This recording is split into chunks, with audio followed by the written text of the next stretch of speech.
লখিমপুৰত প্ৰথমবাৰৰ বাবে মানৱ মল নিষ্কাশন কেন্দ্ৰ উদ্যান ইয়াতে স্থাপন কৰা হৈছে বগলীজানত আৰু মই দেখুৱাইছোঁ যে কেনেদৰে মানৱ মল নিষ্কাশন কৰি ইয়াতে কিছু ৱেষ্টেজ ইয়াত উলিয়াই ইয়াৰ পৰা সাৰ প্ৰস্তুত কৰা হ'ব আৰু গোটেই প্ৰক্ৰিয়াটো আজি শুভৰ উদ্বোধন কৰা হৈছে আৰু ইয়াত আপুনি চাব এটা বৃহৎ আঁচনি ইয়াতে গ্ৰহণ কৰা হৈছে গতিকে সেই আঁচনিটো কেনেদৰে ফলপ্ৰসূ হ'ব বা ৰাইজে কেনেদৰে ইয়াৰ পৰা ফল লাভ কৰিব কিছু কথা পতাৰ যত্ন কৰিম আপোনালোকে যেটো আজি প্ৰজেক্ট উন্মোচন কৰিলে ৰাইজ কেনেদৰে উপকৃত হ'ব হয় এইটো হৈছে ফিকেল স্লাছ ট্ৰিটমেণ্ট প্লেন অথবা মানৱ মল নিষ্কাশন কেন্দ্ৰ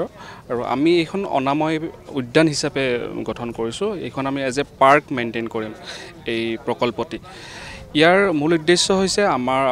আপোনালোকে আমি জানো যে আমাৰ যিবোৰ লেট্ৰিনৰ যিবোৰ টেংকি থাকে সেই টেংকিবোৰ সাধাৰণতে আমি যাতে বহুত বছৰলৈ চাফা কৰিবলগীয়া নহয় তাৰ কাৰণে আমি ডাঙৰকৈ বনোৱা পৰিলক্ষিত হয় কিন্তু তাৰ ফলত যেটো মূল সমস্যাটো হয় সেইটো হৈছে যে ইয়াৰ ফলত গ্ৰাউণ্ড ৱাটাৰ পলিউটেড হয় কণ্টামিনেশ্যন হয় গতিকে তাৰ কাৰণে আজিকালি ৰিকমেণ্ড কৰে যে সেই টেংকবোৰ সৰু হ'ব লাগে কিন্তু আৰু তেনে ক্ষেত্ৰত এটা মূল সমস্যা এটা আহিব সেইবোৰ যেতিয়া চাফা কৰিবলগীয়া হয় গতিকে সেই চাফা কৰাৰ ক্ষেত্ৰত এই প্ৰকল্পটি কামত আহিব আমাৰ গাড়ী আছে চেছপুল ভেহিকল সেই চেছপুল ভেহিকল গৈ আমাৰ ট্ৰেইন পাৰ্চনেলছ আছে তেওঁলোকে গৈ সেই টেংকিৰ পৰা সেই ময়লা উঠাই এই প্ৰকল্পত আনিব এইটো one of the best technology হয় MWBR টেকন'লজি DRDOয়ে ডেভেলপ কৰা গতিকে ইয়াৰ দ্বাৰা ইয়াত নিষ্কাশন কৰি সেইটো এটা সাৰলৈ কনভাৰ্ট কৰা হ'ব ইউজ কৰিব পাৰিব একদম ইউজ কৰিব পাৰিব আমি আশা কৰিছোঁ যে লখিমপুৰৰ যিসকল লোক আছে বা লখিমপুৰৰ টাউনৰ আশে-পাশে বা লখিমপুৰ দাঁতিকাষৰীয়া অঞ্চলসমূহৰ যিসকল লোক আছে তেওঁলোকৰ শৌচাগাৰৰ টেংকি যেতিয়া পৰিষ্কাৰ কৰিবলগীয়া হয় আৰু এই টেকন'লজিৰ জৰিয়তে শৌচাগাৰৰ মল ইয়ালৈ আনি ইয়াত তেওঁলোকে ইয়াতে নিষ্কাশন কৰিব আৰু নিষ্কাশন কৰি ইয়াতে অত্যাধুনিক পদ্ধতিৰে ইয়াতে তেওঁলোকে সাৰ প্ৰস্তুত কৰি ইয়াৰ পৰা বিক্ৰী কৰা হ'ব গতিকে লখিমপুৰত অসমত পঞ্চমটো ইয়াতেই মানৱ মল নিষ্কাশন কেন্দ্ৰ ইয়াতে স্থাপন কৰা হৈছে আৰু আমি দেখুৱাইছোঁ এটা বৃহৎ প্ৰকল্প আৰু এই গোটেই বৃহৎ প্ৰকল্পটোৱে লখিমপুৰৰ যিসকল লোক আছে লখিমপুৰৰ পৌৰসভাৰ এলেকাৰ যিসকল লোক আছে সেইসকলক ইয়াতে উপকাৰ কৰিব লগতে ইয়াৰ দাঁতিকাষৰীয়া যিসমূহ অঞ্চল আছে সেই অঞ্চলসমূহৰ লোকসকলকো ইয়াত কিন্তু উপকৃত কৰিব আমি গোটেই টেকন'লজি যিখিনি পাৰ্ট আছে সেই তাৰ বিষয়ে কথা পতাৰ যত্ন কৰিম কেনেদৰে ইয়াত নিষ্কাশন কৰা হ'ব বা ক'ৰ পৰা নিষ্কাশন ধৰি কিমান দিনৰ ভিতৰত ইয়াৰ পৰা সাৰ প্ৰস্তুত কৰা হ'ব সেই কথাও আমি পতাৰ যত্ন কৰিম কিন্তু মূলতঃ ইয়াতে লখিমপুৰ পৌৰসভাই এখন মানৱ মল নিষ্কাশন কেন্দ্ৰ লগতে উদ্যান হিচাপে ইয়াত নামাকৰণ কৰিছে গতিকে ইয়াত বহু কেইটা আঁচনি আছে মই কথা পতাৰ যত্ন কৰিম টেকনিকেল গোটেই বিষয়টো কৰি পেলাই ইয়াৰ পানীখিনি ছেপাৰেট কৰি দিওঁ পানীখিনি চলি ছেপাৰেশ্যন জ'ন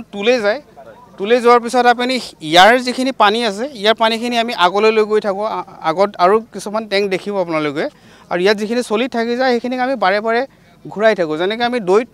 অকণমান দৈ দিলেহে দ্বিতীয়বাৰ গাখীৰখিনি ভালকৈ দৈ হয় গতিকে সেই প্ৰক্ৰিয়াটো যাতে আমি কণ্টিনিউৱাছ ৰাখিব পাৰোঁ তাৰ বাবে আমি এই তলত থাকি যোৱা যিখিনি ছেডিমেণ্ট বুলি কৈছোঁ সেইখিনি আমি ধৰি ৰাখোঁ তাৰপিছত যিখিনি পানী আমি ইয়াৰ পৰা ভাগ কৰি দিওঁ পানীখিনি আমি এৰিয়েশ্যন জ'ন মানে ইয়াত অলপ বতাহৰ মানে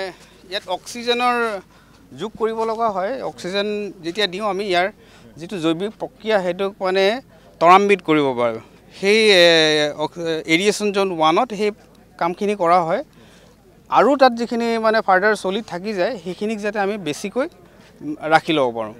তাৰপিছত ছেডিমেণ্টেশ্যন জ'নত মানে যিখিনি ছেডিমেণ্ট যিখিনি ডাঠ বালিজাতীয় বা কিবা থাকি যায় সেইখিনি আৰু তলত পৰে তাক আকৌ আমি পাম্পৰ সহায়েৰে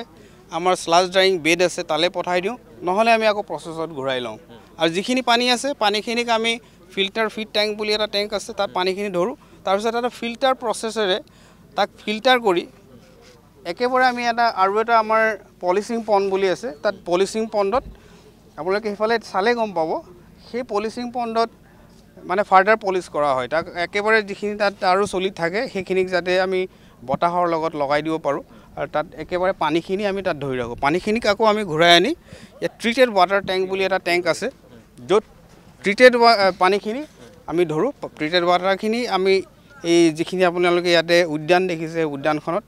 পানী হিচাপে ব্যৱহাৰ কৰোঁ আৰু গাড়ী ধোৱা যিখিনি অৱশিষ্ট ৰৈ যায় সেইখিনি কি কৰা সেই অৱশিষ্টখিনি আমি সেই স্লাছ ড্ৰাইং বেডলৈ পঠাই দিওঁ স্লাছ ড্ৰাইং বেডত সেইখিনি পিছত প্ৰক্ৰিয়াৰে শুকাই যায় যেতিয়া সেইখিনি আমি সাৰ হিচাপে জৈৱিক সাৰ হিচাপে পাওঁ। গোটেই প্ৰক্ৰিয়াটো কিমান সময়ৰ বা কিমান দিনৰ? ইয়াত আপোনাৰ এটা 21 দিনৰ প্ৰথম প্ৰচেছ, 21 দিন প্ৰথম স্লাছখিনি দিয়াৰ পিছত 21 দিন সময় লাগে। তাৰপিছত লাহে লাহে এইটো কণ্টিনিউৱাছ প্ৰচেছ চলি থাকিব। আপুনি যিখিনি বাট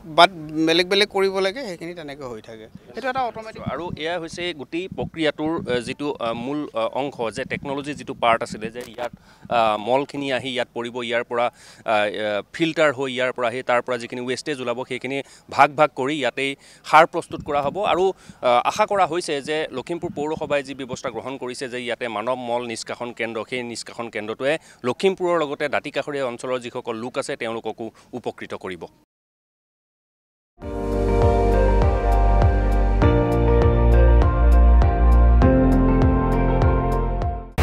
আপুনি চাই আছে ND24, সৰ্বশ্ৰেষ্ঠ নহয় সৰ্বোত্তমৰ দৌৰত।